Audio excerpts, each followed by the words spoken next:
I've always been kind of fascinated by how India transformed into such a cricketing powerhouse. Hmm. It really wasn't that long ago that they were viewed as the underdogs, especially in test matches. Yeah. And look at them now. This BBC article, How India Became a Test Cricket Powerhouse, um, it digs into their incredible journey. And get this, they've actually achieved more test victories than losses. Wow. Yeah, huge EE historically. So what were the key moments? Like what decisions flipped the script? Let's unpack that. Well, what's fascinating is how this transformation mirrors what we see in other fields, Mm. like music or even economics. Think about the Beatles Oh, yeah? or the rise of Silicon Valley. It's Right. never just one brilliant person. Right. It's about the whole ecosystem. So while Sachin Tendulkar's arrival was obviously a massive moment for Indian cricket, we can't just credit him with the whole transformation. Right, exactly. Tendulkar was undeniably gifted, but he came onto the scene when India had a whole generation of phenomenal players ready to shine. Yeah. You think about Kumble, Dravid, Ganguly, Shanath, Laxman. These weren't just talented individuals. They gelled together to form a team that could truly challenge the world's best. And the difference is clear when you look at the numbers. Yeah. Before Tendulkar, India had only won about 17% of their test matches, losing more than double that. Yeah. But during his era, their win rate shot up to almost 57%. Wow. That's not just improvement, that's a complete reversal. Absolutely. It is. However, it's important to remember that even during Tendulkar's time, a quote-unquote successful overseas tour often meant securing draws, especially against what we called the SAE countries. But what? The SAE countries. Okay. South Africa, Australia, New Zealand, Ah. and England. Back then, just avoiding defeat against these powerhouses was seen as a win in itself. It took a while for the mindset to shift for India to truly believe they could win anywhere in the world. And it seems like captains like Sourav Ganguly and MS Dhoni really pushed that shift by looking beyond the traditional cricketing centers for new talent, didn't they? Absolutely. They understood that talent could be found anywhere, not just in the established hubs. By broadening the talent pool, they made the system more competitive and meritocratic, which ultimately raised the bar for everyone. Yeah. It's a powerful lesson for all of us, really. How often do we limit ourselves by looking only in familiar places? Sometimes the greatest potential lies where we least expect it. And then Virat Kohli comes along. Oh, yeah. And things really explode. His captaincy was so different. Aggressive, passionate, and he absolutely hated settling for a draw. That must have sent a strong message to the team. Yeah. Kohli's captaincy was a watershed moment. It wasn't just about his personal hatred for draws. It reflected a larger cultural shift happening in India, a refusal to settle for second best, an ambition to dominate. And this resonated with the team and the fans, and it translated into a dramatic change in their approach to the game. I remember his first test as captain. Back in 2014, in Adelaide, India nearly chased down a massive target of 364 runs. They fell just short, but it was a clear statement of intent. They weren't afraid to go for the win, even in the most daunting situations. Absolutely, and that boldness extended beyond just tactics. Think about Jasprit Bumrah, one of India's most effective bowlers. His unorthodox style might have been overlooked in earlier, more traditional eras. But under Kohli's leadership, difference was celebrated, not shunned. They recognized Bumrah's effectiveness and built a strategy around it, turning what some might have seen as a weakness into a major strength. It's a great reminder that sometimes the most valuable things, the most innovative solutions, are the ones that challenge the status quo. We should all be a bit more open to embracing the unorthodox, don't you think? Absolutely. And speaking of challenging the status quo, let's talk about how India tackled a historical weakness: fast bowling. Okay. For years, Indian teams struggled against genuine pace, often crumbling under pressure. Oh, yeah. There were some pretty painful memories, like that infamous summer of 42 at Lord's in 1974 when they were all out for just 42 runs against England's fearsome pace attack. Yeah. Ouch. For a long time, facing fast bowlers was India's Achilles heel. It was. And the cricket board finally decided to address this head on. Instead of simply hoping their batsmen would magically improve, they instructed groundskeepers, known as curators, to prepare pitches that favored fast bowling. Essentially, they changed the playing conditions to force their players to adapt and improve. It was a bold move, but it had a profound impact. So instead of being intimidated by fast bowling, they decided to make it their strength. Exactly. That's a really fascinating approach. It was a masterstroke. Not only did it help develop a new generation of talented Indian fast bowlers, but it also forced their batsmen to get better at handling pace. And that ultimately was crucial for winning those overseas test matches, especially against the samey countries where fast bowling was often dominant. Yeah, it's remarkable how that one single decision to change the pitches had such a ripple effect, Yeah. not just on the team skills, but on their mentality as well. You're right. It's like they said, we're not going to be afraid of fast bowling anymore. We're going to own it. Exactly, and that shift in mindset, that refusal to be intimidated, is a huge part of what propelled them to the top. It's a lesson that extends far beyond cricket. How many times do we let our fears hold us back?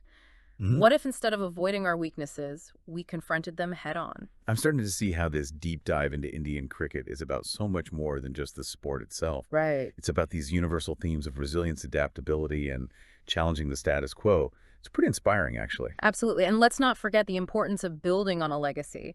India didn't become a powerhouse overnight. Right. It was a gradual process, with each generation learning from and building upon the achievements of those who came before them. From the romanticized era of Patowdy to the consistent performance of Tendulkar's era, it's been a long and fascinating journey. It's like they were all part of a relay race. Yeah. Each generation passing the baton, pushing the team further along the path to success. And now we're seeing that baton being passed to a new generation of incredibly talented players. Indeed, Pant Bomer Dil Jaiswal. Oh, yeah. These are names we'll be hearing a lot more of in the years to come. They're already making their mark on the international stage, and it's exciting to think about what they'll achieve. And to think now the pressure is on Australia. Yeah. That's a complete reversal of roles from just a few decades ago. It really highlights how far India has come. It's a testament to how the perception of Indian cricket has changed globally. They're no longer the underdogs. Right. They're the team to beat the benchmark for excellence. You know what strikes me is how this transformation in cricket reflects a broader change happening within India itself. Mm-hmm. There's this growing sense of confidence and ambition to excel on the world stage. That's a great observation. Sport often acts as a mirror to society, reflecting its values and aspirations. And in India, cricket is more than just a sport. It's a cultural phenomenon, a source of national pride. Their success on the cricket field is a symbol of a nation coming into its own, asserting itself on the world stage. And it's not just cricket, is it? We're seeing this trend across various fields, technology, business, entertainment. Yeah. India is making its presence felt globally, and it's thrilling to witness. It's a testament to the power of talent, hard work, and a belief in oneself. And it's a reminder that no matter where you come from or what challenges you face, you can achieve great things if you set your mind to it and work tirelessly toward your goals. Now, before we move on, I want to circle back to that Adelaide test in 2020, where India was bowled out for a shockingly low score of 36. Oh, yeah. It seemed like a devastating blow at the time, but what's really remarkable is how they turned it around spectacularly. What can we learn from that experience? Yeah, that episode is a perfect example of resilience and the ability to bounce back from adversity. Instead of letting that setback define them, they used it as fuel, as motivation, to prove their doubters wrong. They showed incredible mental strength and determination, and that ultimately led them to victory. It's a valuable lesson for all of us, isn't it? Life is full of ups and downs, and it's how we respond to those challenges that truly defines us. Setbacks are inevitable, but they don't have to be the end of the story. We can choose to learn from them, grow from them, and come back stronger. And that's what makes the story of India's transformation in cricket so inspiring. It's a story of talent, yes, but it's also a story of perseverance, of overcoming obstacles, and of never giving up on your dreams. It's a story that resonates far beyond the boundaries of the cricket field, offering valuable lessons for anyone striving for excellence in any aspect of life. And that, my friend, is the beauty of a deep dive. We start with a specific topic, but it often leads us to explore broader themes and connect with ideas that have universal relevance. It's about finding those hidden gems of insight that can enrich our understanding of the world and inspire us to reach our full potential. And speaking of hidden gems, there's one final point in this article that I found particularly intriguing. Okay, I'm all ears. What's this hidden gem? Well, the article concludes by highlighting a seemingly small detail. India now has 179 test victories. Okay. Compared to 178 losses. Wow. Statistically, it might seem minor, but symbolically? It's huge. It marks a complete power shift. For so long, India was playing catch-up, trying to prove themselves against the cricketing giants. Now they've overtaken them. They are the giants. Exactly. And that brings us back to your earlier question. What can we learn from this transformation and apply to our own lives? Because it's easy to get caught up in the specifics, the matches, the players, the scores, but the real value lies in the underlying principles, the driving forces behind this success. Totally. It's like, what were the ingredients that went into baking this incredible cake? All right, for me, one key ingredient is having a long-term vision, and the commitment to see it through India's success wasn't built overnight. It took decades of dedicated effort. It was about consistently identifying and nurturing talent, always striving for improvement, not just chasing quick wins. It's like that saying, the best time to plant a tree was 20 years ago. The second best time is now. India seems to have understood that planting those seeds years ago and patiently nurturing them. Precisely, and they were also willing to adapt to embrace change, even when it meant challenging long-held traditions. Look at how they revolutionized their approach to fast bowling. Instead of clinging to outdated methods, they recognized the need for change and boldly embraced it. And that's something we could all learn from. It's so easy to get stuck in our ways, to cling to what's familiar, even when it's no longer serving us. Absolutely. Whether it's our careers, our personal lives, or even just our daily habits, being open to change is crucial for growth. The world is constantly evolving, and we need to evolve with it. Another thing that really stood out to me was the power of teamwork. This isn't a team reliant on one superstar. It's a collective effort, with everyone contributing, playing their part. It's a powerful reminder that collaboration is key. We can achieve so much more when we work together, leveraging the diverse skills and perspectives of a team. It's about recognizing that the whole truly is greater than the sum of its parts. And finally, there's that intangible element, the belief, the unwavering confidence in their ability to win. It's almost like they willed themselves to success. Belief is incredibly powerful when we truly believe in ourselves and our ability to achieve our goals. It unlocks a level of potential we never thought possible. It fuels our efforts, inspires us to push beyond our limits, and ultimately makes the difference between success and failure.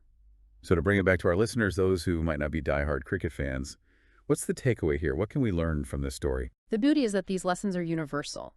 Whether we're talking about our careers, our relationships, or just our own personal growth, the principles that propelled India to cricketing success can be applied to any area of life. It's about setting ambitious goals, working hard, being open to change, building strong teams, and, most importantly, believing in ourselves and our ability to achieve those goals. And never forgetting the power of resilience. Setbacks are inevitable, but it's how we respond to them that matters. We can choose to let them defeat us, or we can choose to learn from them, grow from them, and come back stronger. India's journey in cricket is a testament to the human spirit's incredible capacity for growth, adaptation, and ultimately triumph. It's a story that should inspire us to dream big, to push beyond our perceived limitations, and to strive for excellence in all that we do. So the next time you face a challenge, remember the story of Indian cricket. Remember those key ingredients: vision, resilience, teamwork, and belief. And know that you too have the potential to achieve great things. And that wraps up another fascinating deep dive. We hope you enjoyed exploring the incredible journey of Indian cricket and that you came away with some valuable insights to apply to your own life. Until next time, keep exploring, keep learning, and keep pushing the boundaries of what's possible.